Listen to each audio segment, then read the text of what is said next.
Olá, estamos aqui com o programa Código de Honra, hoje excepcionalmente sendo gravado no Tribunal de Justiça de São Paulo, na presença do presidente do Tribunal de Justiça, Dr. José Renato Nalini. Como vai, presidente? Tudo bem? Tudo bem, Fabiana. Tudo bom. O programa Código de Honra é um programa do Instituto dos Advogados de São Paulo, que é gravado com personalidades do mundo jurídico, e hoje estamos aqui no nosso encerramento de gestão com o ilustre presidente do tribunal.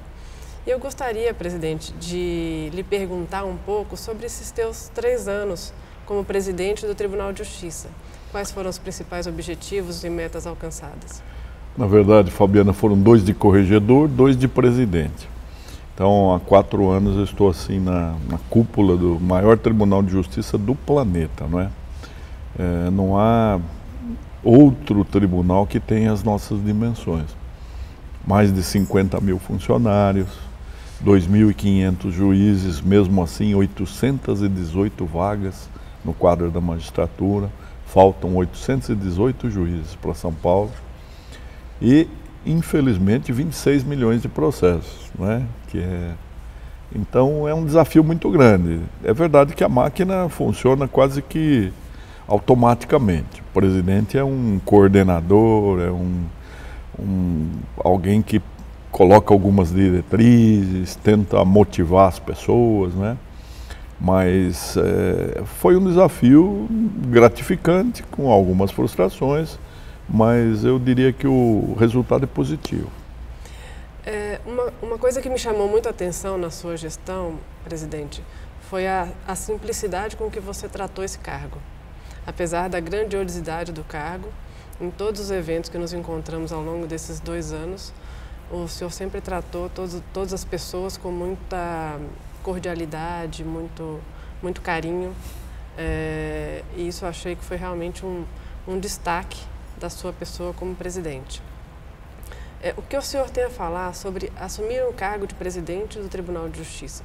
O que isso impacta na vida do magistrado José Renato Nalini? Bem, eu nunca sonhei ser presidente do Tribunal de Justiça, como eu também nunca havia sonhado ser juiz, não é? Ser juiz já foi uma consagração, é alguma coisa muito séria, não é? Você se colocar na posição de julgador, de apreciar a conduta dos outros. Então é uma responsabilidade grande. Depois, a permanência no cargo, veja que eu tenho de magistratura já praticamente 40 anos, mais 3 anos ou 4 de promotor de justiça. Você vai se acostumando e também vai assimilando a transitoriedade de cargos e funções, não é? Eu tive muitos privilégios dentro da justiça.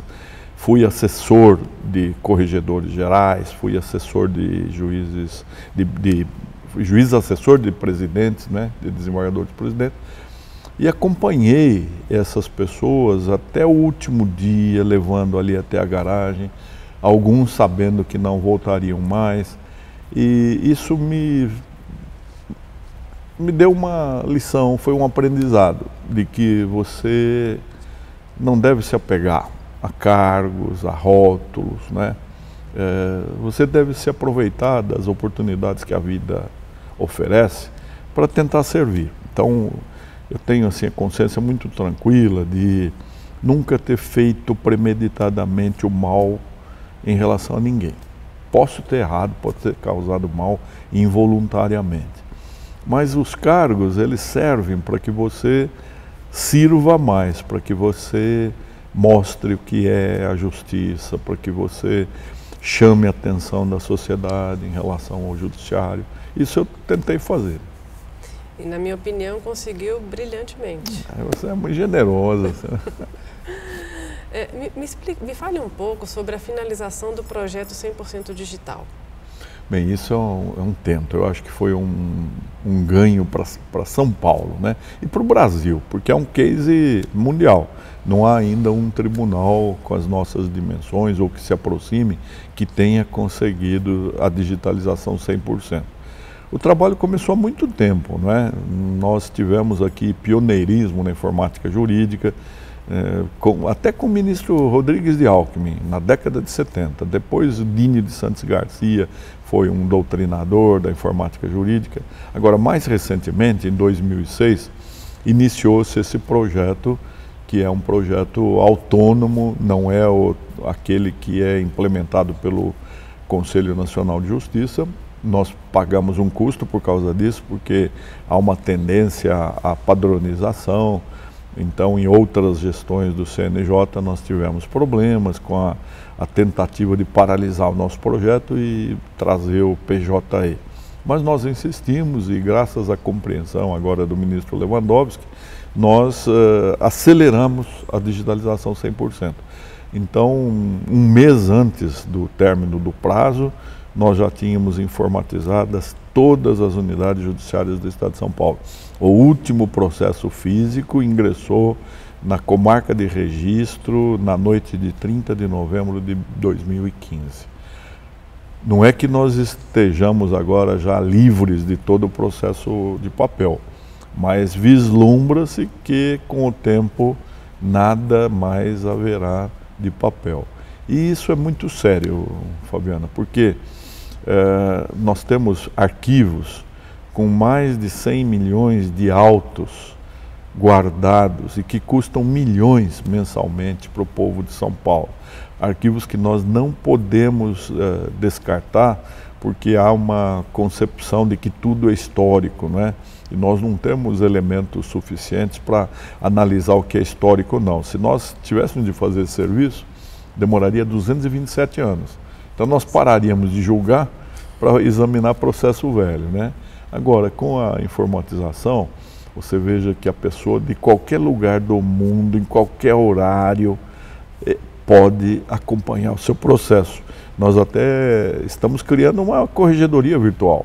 Você como advogada, você como parte, você pode ingressar no sistema e verificar. Você pode estar no outro lado do mundo. Basta ter um celular, rede social e você tem acesso ao sistema. Fantástico. É fantástico. Nós vamos nos liberar de arquivos, de prateleira, de trabalho manual, né? Não tem mais aquele funcionário que vai carregar processo, né? Todos eles hoje, se tiverem vontade, eles já receberam capacitação, mas isso tem que ser contínuo, porque a digitalização, a informatização implica também no perigo da obsolescência. Claro. Você tem que estar sempre atualizado. Então, se eles tiverem vontade, eles vão se preparar para uma função muito mais intelectualizada, né? O funcionário será um pesquisador, será um elaborador de minutas, e o juiz vai ficar muito mais bem servido de pessoas competentes, não é? E sobra mais tempo para o julgamento. Sim, e acaba tudo que é burocracia, não é?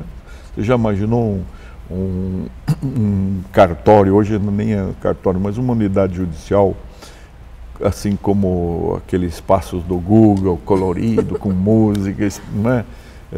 Intervalo para lazer, possibilidade de fazer uma ginástica, Então, isso tudo agora é possível, não é?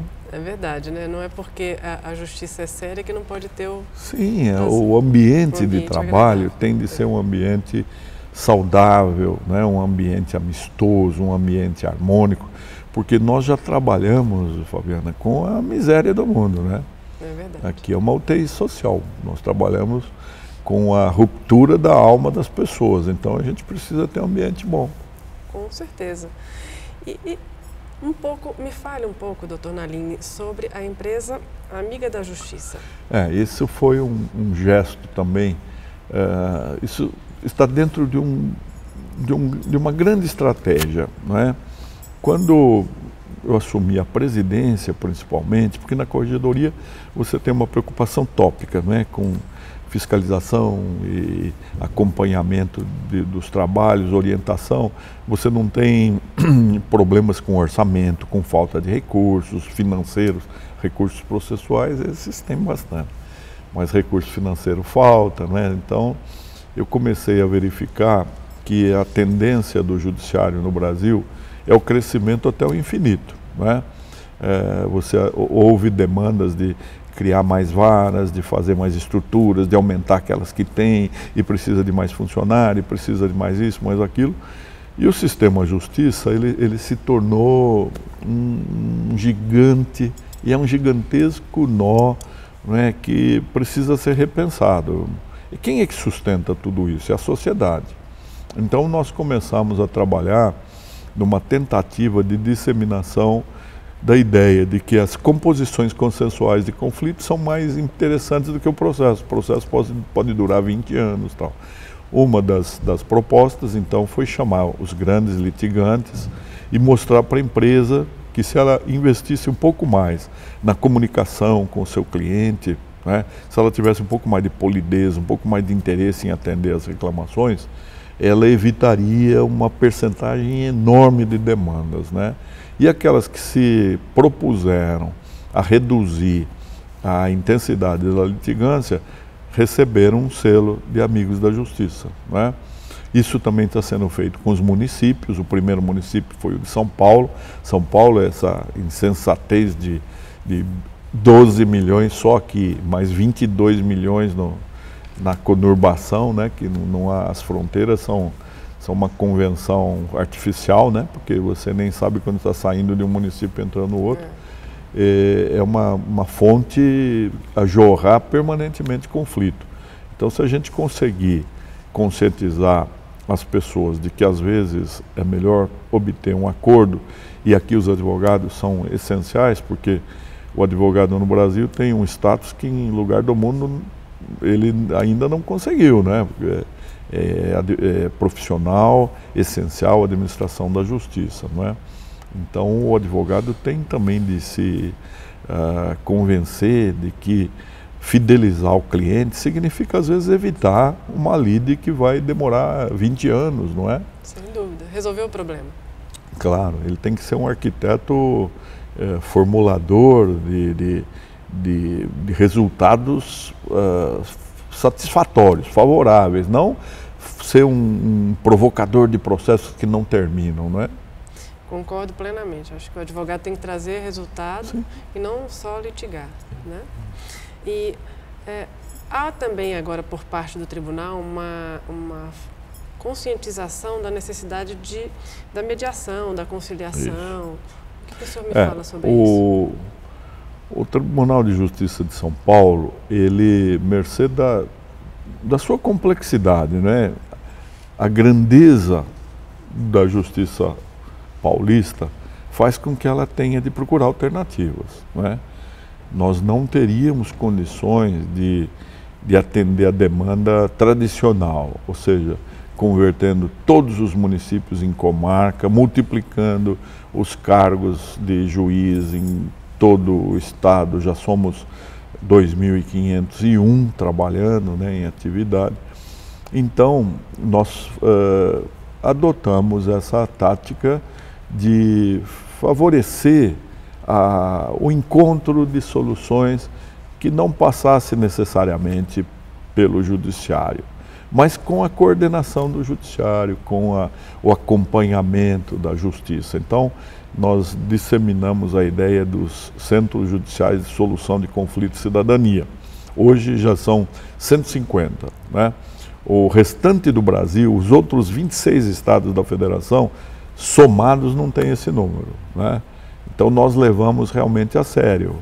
Você sabe, o nosso amigo comum, o José Roberto Neves Amorim, que é um grande evangelizador dessa tese e é alguém com tirocínio, com dinamismo. Ele foi meu braço direito e esquerdo nessa campanha de disseminação dos Sejuscs, né? Agora eu acho que nós precisamos dar mais passos também, porque os Estados Unidos têm mais de 30 modalidades dessas composições consensuais de conflito, né? Nós falamos em conciliação, mediação, arbitragem, mas os americanos têm fórmulas muito criativas, e nós, como somos mais criativos ainda do que os americanos, nós poderíamos adaptar, né? Então nem sempre você precisa fazer uma conciliação, uma negociação, uma arbitragem. Há fórmulas, por exemplo, baseadas em jogos, em como é que você resolve, eles lá resolvem a questão do futebol americano, a questão do beisebol. Então, há muitas estratégias que nós poderíamos aqui, com criatividade, inventar, não é? Então, eles têm, por exemplo, um sistema chamado Rent-a-Judge. Você apanha um juiz aposentado e faz com que ele faça um prognóstico. Ele julga como se ele fosse juiz. Com a expertise que ele tem, né, ele vai poder dar uma antecipação muito aproximada daquilo que aconteceria na realidade. A partir daí, as partes podem conversar e tentar chegar a uma avença, a um ajuste, não é? Então, há muitas coisas. Eu acho que nós precisamos disseminar essa consciência de que os antigos tinham razão quando diziam é preferível um mau acordo do que uma boa demanda, né? E isso daí, Fabiano, que é bom que fique claro, não é para aliviar o serviço do judiciário, não. Porque nós temos uma expertise muito grande em crescer. Há aqueles que fazem lobbies e as associações podem exigir do parlamento que crie tudo o que for necessário. Mas veja você que é inteligente, professora, que o Brasil está numa crise tão grande, talvez porque a população foi treinada a ser muito infantilizada, o Estado babá cuidando de tudo. Se nós ensinarmos as pessoas a serem mais maduras, de repente elas vão começar a prestar atenção na gestão da coisa pública, vão poder participar mais. Nós estamos devendo ao Brasil a democracia participativa. Por enquanto, as pessoas estão muito inertes ali, não é? Eu acho que o treino do encontro de solução para os problemas pessoais vai levar também ao debate dos grandes problemas nacionais. Acho que nós vamos fazer a população crescer. E com o Sejusc, a pessoa primeiro vai ao Sejusc e depois, se ela não conseguir resolver no Sejusc, é que ela vem para a Justiça, para o Tribunal, certo? Mas explica um pouco esse processo. O Sejusc é uma instância muito mais informal, né? Não há o juridiquês, há os conciliadores que têm capacitação para iniciar um processo de ajuste, de acerto entre as partes. Porque é natural que quem ingressa em juízo já venha com ressentimento, com desgosto, uma mágoa, não é? E não há em juízo a oportunidade de a pessoa se abrir, contar a história desde o início, usar a sua linguagem, né? Até porque no processo o juiz, que é um técnico, ele já vai fazer a identificação do cerne do conflito, né? E ele vai formular as questões de tal forma que o municiem de certeza para aquilo que ele já intuiu. Então, a parte fica muito limitada. Experimenta perguntar para um juiz, posso contar a história desde o começo? Ele vai falar, não, eu quero, a senhora responde aqui aquilo que eu perguntar. Então, a partir da fixação do ponto controvertido, a parte fica muito manietada. O ambiente do fórum, um ambiente pesado. Agora, você imagine colocar todos conversando juntos, né, com um conciliador que é um técnico, que sabe aparar as arestas, fazer com que as pessoas se desarmem. Então, aquele ressentimento inicial, ele vai cedendo, ele vai ouvindo o ponto. É lógico que precisa haver uma predisposição a ceder alguma coisa. Claro. Porque se você entra num diálogo e fala, eu não cedo nada, não vai haver acordo. Mas o resultado dos acordos é muito satisfatório. Às vezes chega a 90%. Né? Fantástico, isso aí realmente é um E é usar psicologia, né? O direito, as pessoas não pensam, Fabiana, que nós damos respostas, nós juízes, nós damos respostas técnicas, nós acabamos com o processo, mas não acabamos com o conflito. O conflito pode continuar, né? Veja que nós temos uma grande chance de desagradar ambas as partes. E há uma diferença quando se chega a um acordo e quando o magistrado decide, porque quando se chega a um acordo, as partes cederam. Sim. E elas ficaram confortáveis. É mais legítimo. No julgamento há uma imposição. Sim. Né? Então, é o que eu tento falar, principalmente para os nossos alunos, né? Que a solução conciliada, negociada, acordada, ela é muito mais ética, porque tem autonomia. Você participou, você foi uma peça essencial para chegar à solução. Enquanto que a decisão judicial, ela é heterônoma, ou seja, é o Estado juiz que vai cifrar a sua dor, o seu sofrimento, o seu prejuízo, a sua liberdade, o seu patrimônio, né? Então a pessoa recebe. Tanto que eu brinco, falando sério, que embora nós chamemos eufemisticamente a parte de sujeito processual, ela é objeto da vontade do Estado juiz, não é? É verdade. É objeto. A sentença cai ali e ela se sente, às vezes, até ofendida, mas foi esse o direito que eu pedi, eu não tinha razão. E o advogado fica sem condições de explicar, principalmente quando a sentença é processual. Você não chega a enfrentar o mérito e acaba processualmente. Como explicar para a parte? São muitos direitos, né, que são julgados e que para a pessoa são muito fortes, né? Sim. Para aquela pessoa é muito forte. Somente quando a gente entra nas questões de família, por exemplo. Esse é um sistema nevrálgico que eu falo, nós não temos receita para falta de amor, nós não temos receita, não é verdade? Nós não podemos evitar que o pai use a criança para atingir a mãe, não é? Então, o direito tem as respostas técnicas. Mas resolve o conflito? Não. Não vai resolver. E deixa eu lhe perguntar uma coisa, doutor Nalini. Audiência de custódia. Como são feitas as audiências de custódia? Olha, esse também foi um grande passo do qual São Paulo se orgulha, porque em 1970 o Brasil havia prometido, ao assinar o Pacto de São José da Costa Rica, que ele iria apresentar o preso em flagrante à autoridade judiciária imediatamente, para que a autoridade judiciária verificasse se a prisão deveria permanecer ou não. Porque a liberdade é o primeiro direito fundamental. A vida é pressuposto à fruição de direito. Desde 70 nós não cumprimos. Em 88 a Constituição veio a exigir que o preso em flagrante seja apresentado imediatamente, não tomamos conhecimento. Então foi necessário que estivesse à frente do Supremo Tribunal Federal Henrique Ricardo Lewandowski, professor de Direito Administrativo, Direito Constitucional, Teoria Geral do Direito. Aqui nós tivéssemos o Alexandre de Moraes, que é constitucionalista, eu que sou sensível a isso, e o Tribunal de Justiça de São Paulo começou, com grande oposição, com grande resistência, mas o Supremo, que foi provocado a se manifestar em relação à inconstitucionalidade, achou tão excelente a ideia que assimilou e obrigou que todos os estados hoje tenham audiência de custódia. E nós já mostramos que quase 50% dos presos em flagrante não precisariam permanecer presos.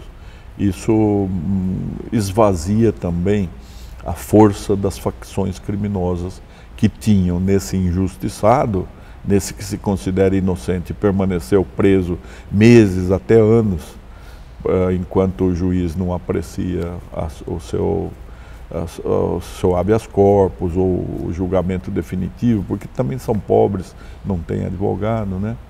Esse preso injustiçado era alvo fácil, né?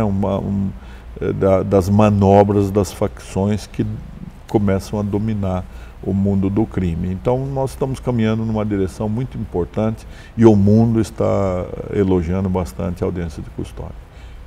Muito, muito interessante e importante para todos nós sabermos disso. Nós estamos já ao final do nosso programa de hoje, doutor Nalini, mas eu gostaria de lhe pedir para que o senhor, como presidente do Tribunal de Justiça de São Paulo, já em final de gestão, passasse uma mensagem para os cidadãos brasileiros que hoje estão vivendo aí um momento difícil, né? Tem uma luz no fim do túnel, na sua opinião?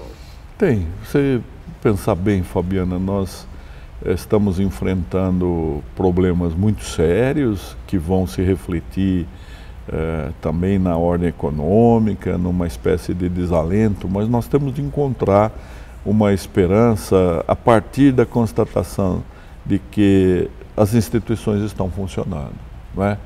Há algumas décadas nós chamaríamos os quartéis.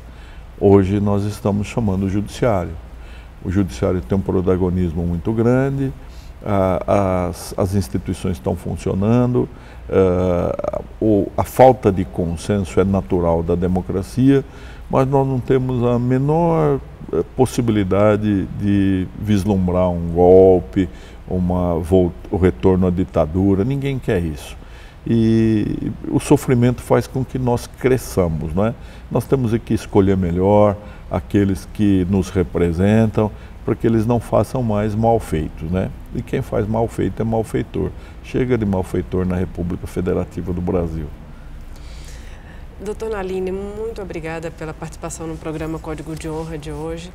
Eu, como diretora do Instituto dos Advogados de São Paulo, lhe agradeço imensamente essa entrevista para o programa e lhe desejo uma boa sorte na sua nova missão.